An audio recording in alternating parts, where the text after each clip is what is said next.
دوست پوچھ رہا نا تھا ابھی کہ کن چیزوں سے وضو نہیں ٹوٹتا، تو 4 مسئلے عرض کرتا ہوں، 4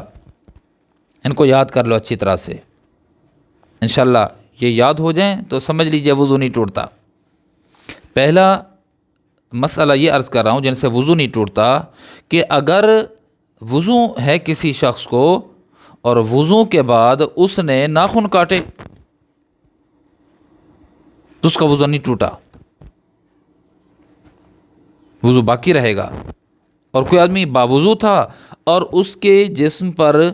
زخم تھا اور اس نے زخم کا جو اوپر والا چھلکا ہے، کھال ہے جس کو کھرنڈ کہتے ہیں، وہ کھیڑ لیا، خون نہیں بہا، باوضو تھا، اوپر والی کھال اکھیڑ دی، ادھیڑ دی، تو یہ شخص جو باوضو تھا اس کا وضو باقی رہا، وضو نہیں ٹوٹا، اس کو دوبارہ وضو کرنے کی ضرورت نہیں ہے، کوئی نقصان نہیں ہوا اس کے وضو کا۔ اور دوسری بات یہ عرض کرنی تھی کہ اگر کسی شخص نے کسی کے سطر کو دیکھ لیا، ڈاکٹر ہے، مرد ڈاکٹر ہے یا عورت ڈاکٹر ہے، باوضو بیٹھا تھا، باوضو بیٹھی تھی، پیشنٹ آ گیا، خاتون آ گئی خاتون کے پاس، اور اس نے اپنے سطر کو کھولنا تھا اور ڈاکٹر نے اس کا چیک اپ کرنا تھا مثال کے طور پر، تو اب یہ ڈاکٹر مرد ہے یا ڈاکٹر عورت ہے، اس نے کسی کا سطر دیکھ لیا، نگیز اس کا دیکھ لیا، یا اس کا اپنا سطر، کسی شخص کا اپنا سطر کھل گیا، یا کسی شخص نے غسل جب کیا تو ننگے ہونے کی حالت میں لیٹرین کے اندر، غسل خانے کے اندر ننگی حالت کے اندر اس نے غسل کیا، یا ننگا نہا رہا تھا اس نے ننگی حالت میں وضو کیا، ان سب حالات میں اس کا وضو باقی رہے گا، اور وضو ننگی حالت میں کرنے والے کا وضو ہو جائے گا۔ لیکن یہ بات یاد رہے کہ بغیر مجبوری کے اپنا سطر دکھانا یا کسی کا سطر دیکھنا یہ حرام ہے اور ناجائز ہے۔ تاہم اگر مجبوری ہے تو اس حالت کے اندر اس کے وضو کے اندر کوئی نقص نہیں آئے گا، کسی کا سطر دیکھ لیا یا اپنا سطر اس کا کھل گیا۔ اور تیسری بات یہ عرض کرتا ہوں کہ اگر کسی کو یاد رہا کہ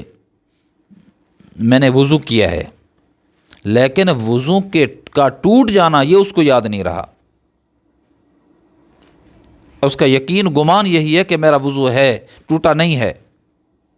تو اس شخص کا وضو ہے، اس کی پرواہ نہ کرے کہ پتہ نہیں ٹوٹا ہے نہیں ٹوٹا، وضو باقی رہے گا۔ ہاں اگر ثواب کی نیت سے کرتا ہے تو یہ بہتر ہے، ثواب بھی ملے گا، دوبارہ کر لیتا ہے، کوئی حرج نہیں ہے۔ اور چوتھا یہ مسئلہ تھا کہ وضو کے دوران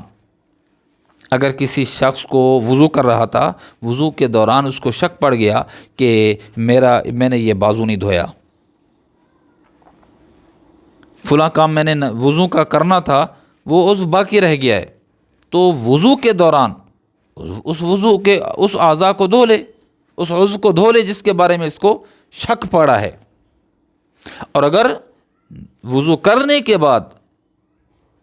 اس کو یہ خیال آ گیا، یقین نہیں، خیال آ گیا پتہ نہیں میں نے یہ عضو دھویا ہے یا نہیں دھویا، اس کی کوئی پرواہ نہ کرے، اس کا وضو ہے۔ ہاں اگر اس کو یقین آ جائے کہ میں نے فلاں عضو نہیں دھویا تھا